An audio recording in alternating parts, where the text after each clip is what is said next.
what you were describing before about the doer, that sort of... Yeah, who's doing this? Or does there have to be a doer? Is there a doer, or is that just a way of talking about experience? I. Yes, that is a way of talking about experience, but there are other possible maps that have no place for an I and are just as accurate a description of what's going on. Again, the topo map and the street map. Yeah, yeah. Do you think that it's a matter of putting aside the fact that these things may be programmatic and we may just be using them out of habit?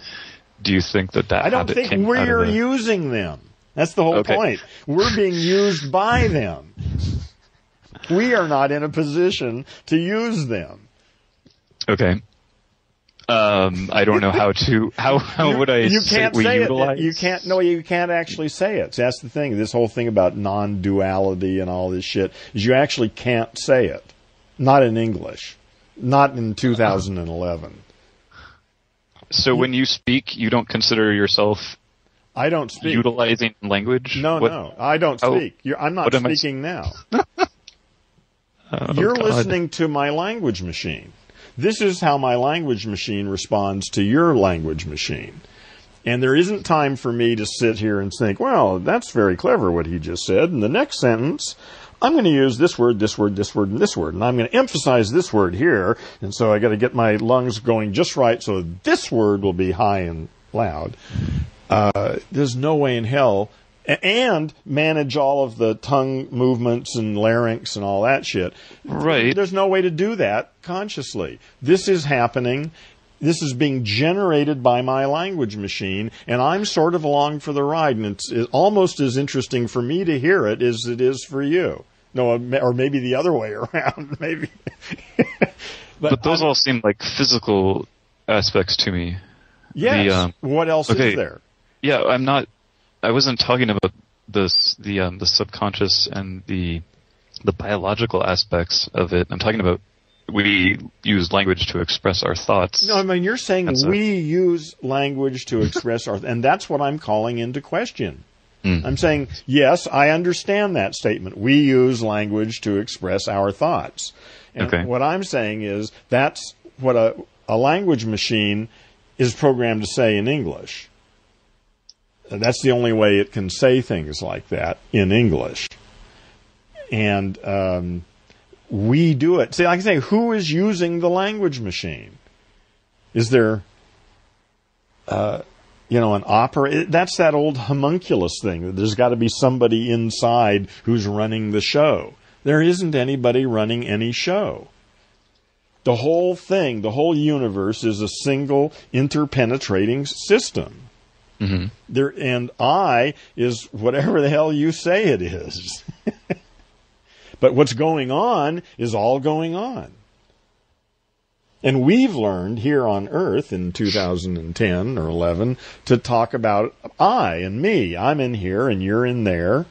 And it's all perfectly obvious. Yeah, well, okay. My main point when I started out here was that I'm going to use things that don't make sense or improper here just because I have to get these things out. I will let you say it. I apologize. No, it's okay. So we use language.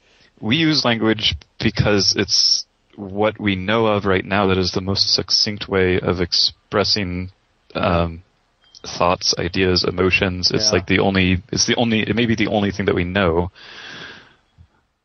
in terms of communicating with one another. Otherwise, we would, if you don't have communication in some way, shape, or form, what are you going to do? Yes, go on. So I was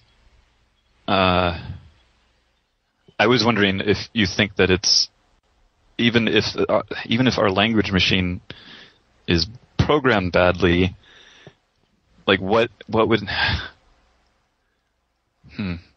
be even just the basic modifications to the language to still maintain the level of succinctness? Because otherwise we end up on these tangents, like we're sort of going off, and like I just start to say a sentence that includes the word I, and then we're bringing into question all these other things. Yeah. Well, how else am I supposed to entail and contain all the concepts that we have agreed upon as I and we? Yeah.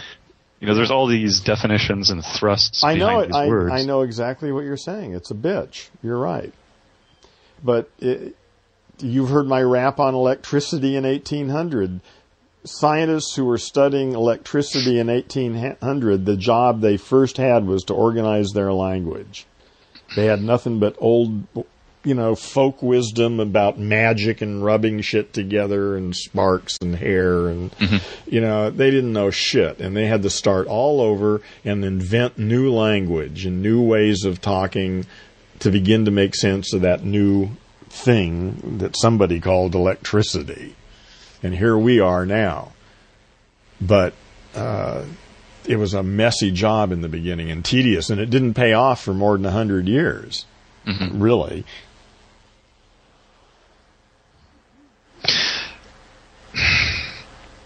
So I know what you're saying. I mean, and sometimes it's okay to just let that shit slide. We do most of the time. We haven't gotten bogged down in something like that. Except I think that's really an important one. This idea that we assume that there's a me in here that's doing stuff. Yeah, but see, when I'm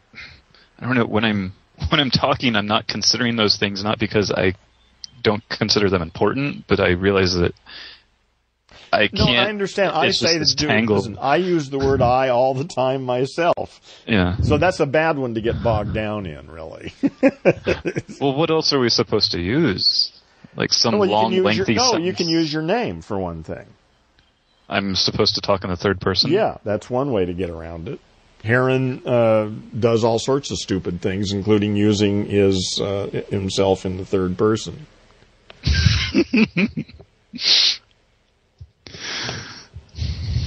But again, the more important thing is the consciousness of the language machine's functioning. Because most of the time, whatever the language machine is serving up, people are buying. And that's the wrong way to approach it. You got to approach it as a programmer. Yeah.